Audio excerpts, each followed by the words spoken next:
A very good morning, student. I, Dr. Kumar Sonu, and today we will be discussing about vapor refrigeration compression cycle. Vapor refrigeration compression cycle, and in short form we say it as VRC, vapor refrigeration compression cycle. This cycle consists of four elements. First, evaporator. Second, compressor. Third, condenser. Fourth, expansion valve or capillary tube.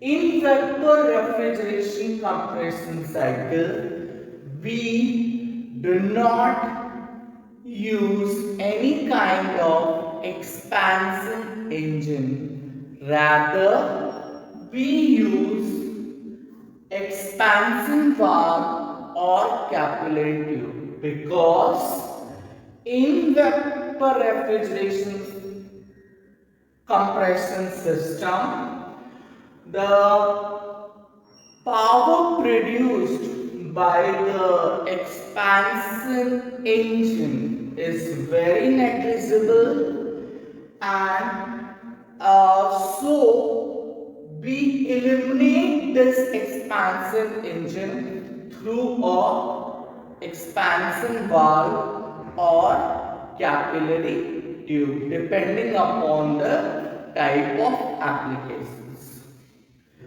First, in the evaporator, the liquid refrigerant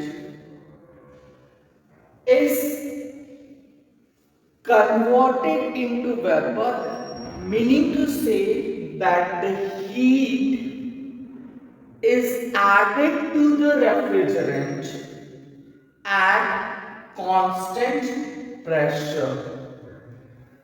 At constant pressure, the heat is added to the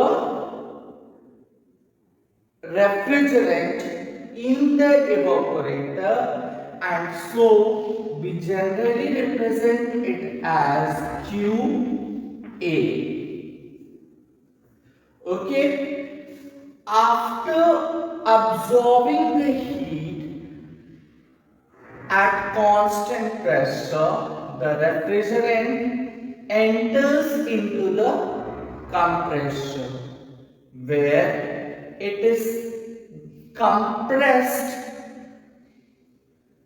reversibly and adiabatically. That means the compression is isentropic compression in the compressor. After compression, the refrigerant enters into the condenser, where it rejects out the heat QR,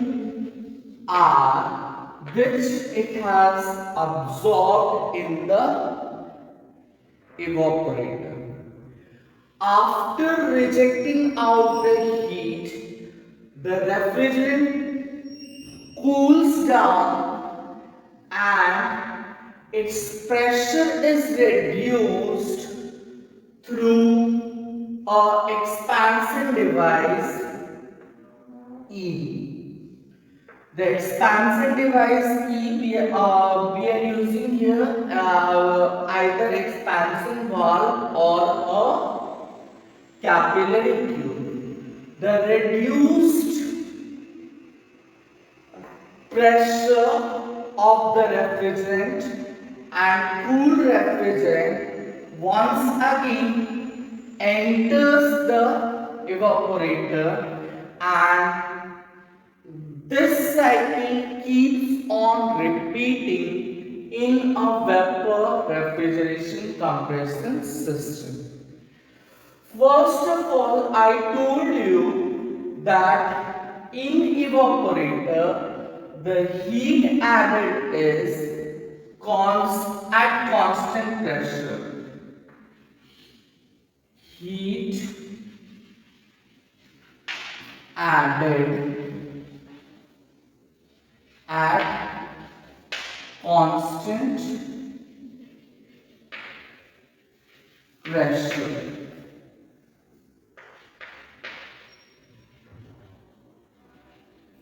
At constant pressure.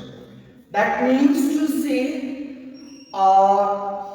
addition of the heat is at constant pressure in the evaporator as well as rejection of the heat in the condenser is also at constant pressure. There are only two pressure lines, that is at lower pressure. The evaporator works at lower pressure and the condenser works at higher pressure. Now, after understanding the process in a vapor refrigeration compression system, let's try to understand the pH diagram. The pH diagram, where P is the pressure and H is the enthalpy. As you can see, in evaporator, that is from 1 to 2, there is a heat addition process and at constant pressure. So when we are adding heat to the refrigerant, it's obvious that the enthalpy, which is nothing but related to temperature, the enthalpy of the refrigerant will increase at constant pressure. That's why if we start at point number 1 on the pH diagram, it will start from point 1, and since the pressure is constant here, the enthalpy will increase from 1 to 2. This is a dome shape. The dome represents the phase changing process. 1 to 2, the heat is added at constant pressure. So, in this diagram, from 1 to 2, we are making a straight line.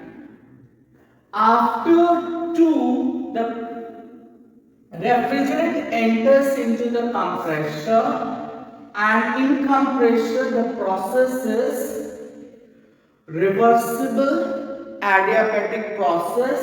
That means, in reversible adiabatic process, since the pressure is increasing, the temperature will also increase, and once the temperature will increase, the enthalpy will also increase. So, we are just drawing this, joining this line through a curve from point number 2 to 3.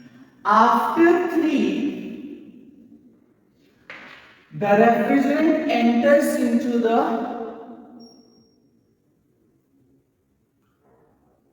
condenser where it rejects out the heat. That means when somebody is rejecting out the heat, that means the temperature of the system is going down, and in that case the enthalpy will decrease, and the pressure also, I already said the pressure will be constant in the condenser, so it will decrease till the liquid saturation line. After Point number 4, the refrigerant passes into the expansion valve where its pressure is just reduced.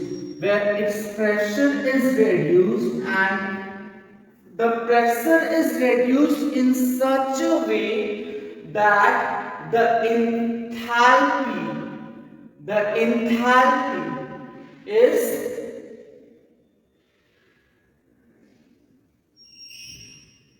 what is this enthalpy? It is constant. Point at enthalpy at point number 4 and point number 1 is same, because in expansion device only the pressure is reduced, not the enthalpy.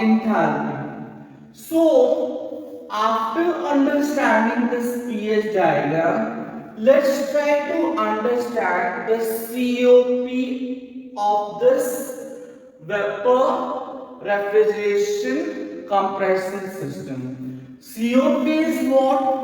COP is nothing but it's the ratio of desired effect divided by the work input. So here, what is the desired effect of any refrigeration system?